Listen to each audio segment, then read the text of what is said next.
چھوٹا ضمنی سوال ہے میرا، کیونکہ وہ گفتگو اس جگہ پر آئی ہے کہ اس سے متعلق آج کل بہت بات ہوتی ہے.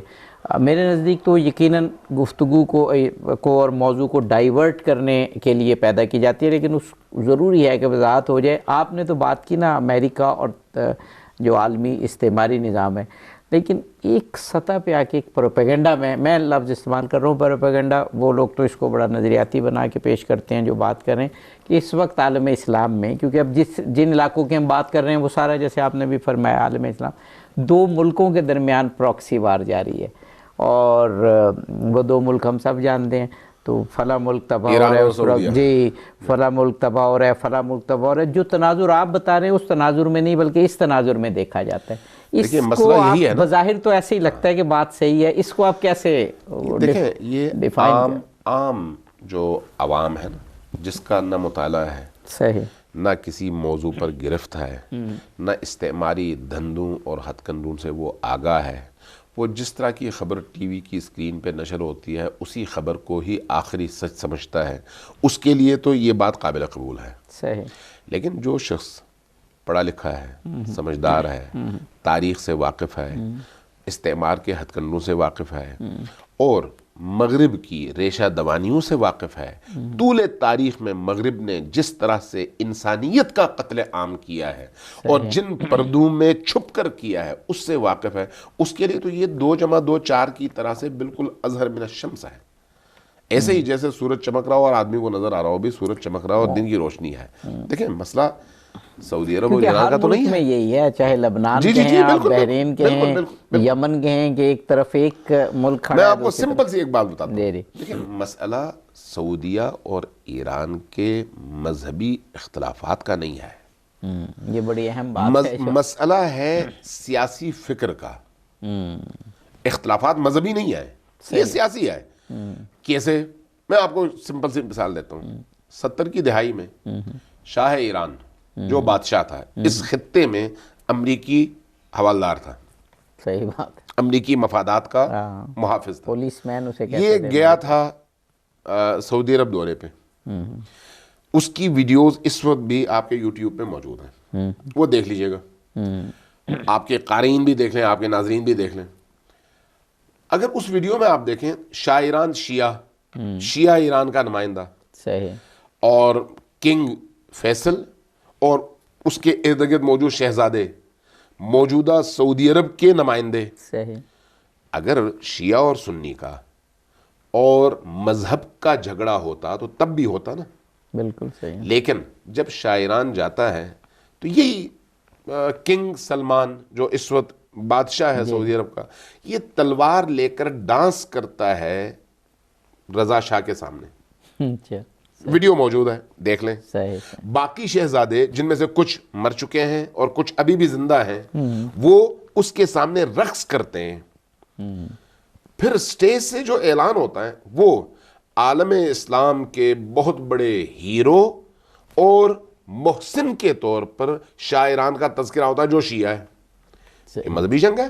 نہیں. اگر مذہبی جنگ ہوتی تب بھی ہوتی ہے نا. بالکل درست. اچھا جب شاہ ایران ہٹ جاتا ہے تو پھر نتیجہ کیا نکلتا ہے؟ اس پورے خطے کے اندر طاقت کا توازن خراب ہو جاتا ہے اور امریکی مفادات خطرے میں پڑ جاتے ہیں. صحیح بات. لہٰذا اب امریکہ جہاں پر خود نہیں آ سکتا وہاں پر اپنے آلہ کاروں کو استعمال کرتا ہے. ابھی آپ نے دیکھا نہیں امریکیوں نے ایران کے مقابلے میں خود آنے کی ہر جگہ کوشش کی، جہاں پر وہ آیا شکست کھا گیا. سیریا میں وہ آئے، شکست کھائی انہوں نے. عراق کے اندر وہ آئے، آخر کار عراق سے اپنی فوجیں بھی واپس بلانی پڑیں اور وہ نظام عراقیوں کے حوالے کرنا پڑا اور خود ان کو نکلنا پڑا. ٹھیک ہے. پورے خطے کے اندر آپ نے دیکھا جہاں پر وہ براہ راست آئے وہاں پر انہیں شکست کھائی. اس لیے ان کے لیے بہترین رستہ یہ ہے کہ مذہب کو مذہب سے لڑاؤ. بظاہر مذہب کے نام پر جب جنگ ہوگی تو نیچے جو عوام ہے، عوام چونکہ مذہبی ہے اس لیے ان کے مذہبی جذبات کا استحصال اور اس سے آگ پیدا کرنا، شعلور کرنا، یہ بڑا آسان ہو جاتا ہے. سیاسی جنگوں میں عوام شامل نہیں ہوتی، لہٰذا اس سیاسی جنگ کو مذہب کے لبادے میں پیش کرنا یہ امریکیوں کی کامیابی ہے. آپ خود یہاں پر برصغیر پاک و ہند میں دیکھیں نا، بر صغیر میں جب انگریزوں نے قبضہ کیا تو اس وقت آپ دیکھیں مکتب دیوبند جب بنا اور مکتب بریلویت جب وجود میں آئی، ان دونوں کے درمیان جس طرح کی جنگیں ہوئیں، جس طرح کا اختلاف پیدا ہوا، ان اختلافات کا اگر آپ مطالعہ کریں گے تو آپ کو محسوس ہوگا کہ پیچھے کس کا ہاتھ تھا۔ صحیح بات ہے۔ بعد میں قادیانیت کا فتنہ جب اٹھایا گیا تو وہ کس کے خلاف تھا، اور اس کے نتیجے میں مسلمانوں کو آپس میں دست بگریباں کرنے کا کتنا بہترین ان کو موقع ملا۔ ٹھیک ہے، یعنی مذہب بہترین ٹول ہے اس حوالے سے قوموں کو ایک دوسرے کے خلاف میدان میں لانے کے لیے۔ لہٰذا آپ کی یہ جو انگریز ہیں، انگریز اور مغربی دنیا اس حوالے سے بہت پاورفل ہیں اور بہت ہی تجربہ کار ہیں۔ البتہ استعمار پیر کہتے ہیں انگریز کو، برطانیہ کو، اور برطانیہ کا تجربہ امریکیوں کی نسبت بہت زیادہ ہے اس حوالے سے۔ صحیح بات۔ برطانویوں کا کم از کم 250 سالہ تجربہ ہے قوموں کو مذہب کے نام پر آپس میں لڑا کر کس طرح سے ان کو کمزور کیا جا سکتا ہے اور ان کے جو منابع، مآخذ اور ان کی دولت ہے اس پر قبضہ کیا جا سکتا ہے۔ یہی روش اب امریکیوں کے چونکہ تسلط کا دور ہے، اس لیے امریکیوں نے یہی روش اختیار کی ہوئی ہے۔ اس لیے یہ ذہن میں رکھیے گا، جہاں پر کسی مسلمان ملک کے اندر امریکی خود جا کر کوئی کام نہیں کر پائیں گے، وہاں پر کعبۃ اللہ کے غلاف میں لپٹے ہوئے مسلمانوں کو بھیجیں گے کہ تم نے ہماری نیابت میں یہی کام کرنا ہے۔ اصل جنگ ہوگی امریکیوں کی، لیکن سامنے جو سپاہی نظر آئے گا وہ سعودی نظر آئے گا۔ لہذا آپ غور کریں گے اس خطے کی سیاسی صورتحال پر تو یہ بات بالکل اظہر من الشمس اور واضح ہو جائے گی۔ ورنہ سعودیہ طاقت کے حوالے سے اس کے پاس کیا ہے، امارات طاقت کے حوالے سے اس کے پاس کیا ہے، تھوڑا سا غور کریں گے آپ کو بات بالکل واضح ہو جائے گی کہ ابھی آرامکو پر جو یمنیوں نے حملہ کیا، صحیح، آرامکو پر، اس سے پہلے کچھ کشتیاں نشانہ بنی، ٹھیک ہے، آرامکو پر جب حملہ ہوا تو اس کا نتیجہ کیا نکلا؟ اس کے نتیجے میں امریکیوں نے کہا کہ یہ کام یمنیوں کا نہیں ہے، یہ کام ایرانیوں کا ہے۔ سعودیوں نے بڑا محتاط انداز اختیار کیا کہ ہم ابھی تحقیق کر رہے ہیں، لگتا یہ ہے کہ یہ ایرانیوں کا کام ہے، کھل کے کہہ بھی نہ سکے، بعد میں کہا امریکیوں نے کہا ہے کہ یہ ایرانیوں کا کام ہے۔ ٹھیک، کیوں؟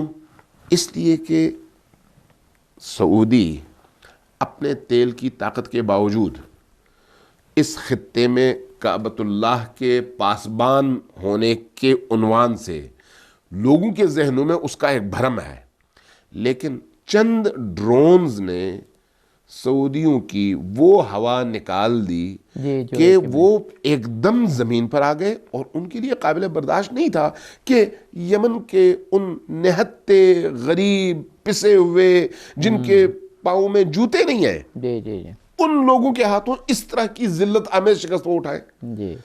نتیجہ کیا ہے؟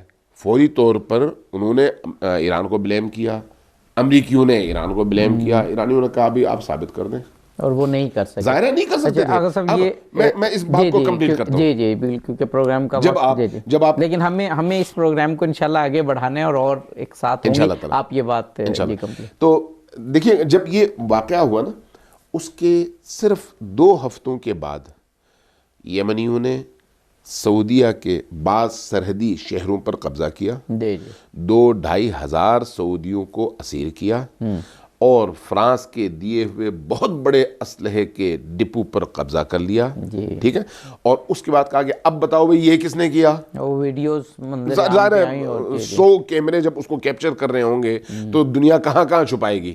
جب یہ کام ہوا تو اس کے بعد ان کو اندازہ ہوا کہ ہاں بھئی یہ جنگ جو ہے کوئی اتنی آسان جنگ نہیں ہے۔